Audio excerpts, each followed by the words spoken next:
TN 96H 3333. Numerology number 41, ரகசிய number 73.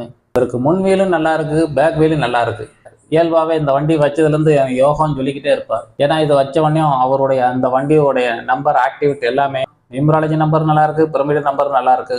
1569 தான் நமக்கு சாதனைக்குரிய நம்பர்னு சொன்ன மாதிரி 5ஆம் நம்பர் வந்துருது, இங்க 1ஆம் நம்பர் வந்துருது. ஆக இவர் ஒரு குழப்ப நிலையில் இருக்க மாட்டார், தெளிவான சிந்தனை. 41ஆம் நம்பருக்கு உங்களுக்கு அடிக்கடி சொல்லிக்கிட்டே இருக்கும். இன்னும் எத்தனை ப்ரோக்ராம் எடுத்தாலும் உங்களுக்கு அதை பத்தியே சொல்ல வேண்டியிருக்கும். ஏன்னா பூமியில எந்த நம்பர் எடுத்தாலும் அந்த 27 நட்சத்திரமும் 108 பாதத்தை வச்சுதான் நம்ம குணத்தை சொல்லிக்கிட்டே இருக்க போறோம். தமிழ்நாட்டுக்கு மட்டும் கிடையாது, பிரபஞ்சத்துக்கே அந்த நம்பருக்குரிய குணம். சைனாக்காரங்களா இருந்தாலும் சரி, அமெரிக்காரன் இருந்தாலும் சரி, இங்கிலாந்துக்காரங்களா இருந்தாலும் சரி, அவங்க என்ன நம்பர் வேலை பார்க்குற இடத்த ஒரு ஃபார்வர்டு மாதிரி நம்பர் கொடுத்தாலும், போலீஸ்க்கு ஒரு டோக்கன் மாதிரி நம்பர் போட்டிருந்தாலும், ஐடி கார்டில் உங்க நம்பருடைய வேல்யூவை கூட்டி பார்த்தாலும் அதனுடைய வேல்யூ அனைத்தும் அனைவருடைய குணத்தையும் தெரிஞ்சுக்கலாம்.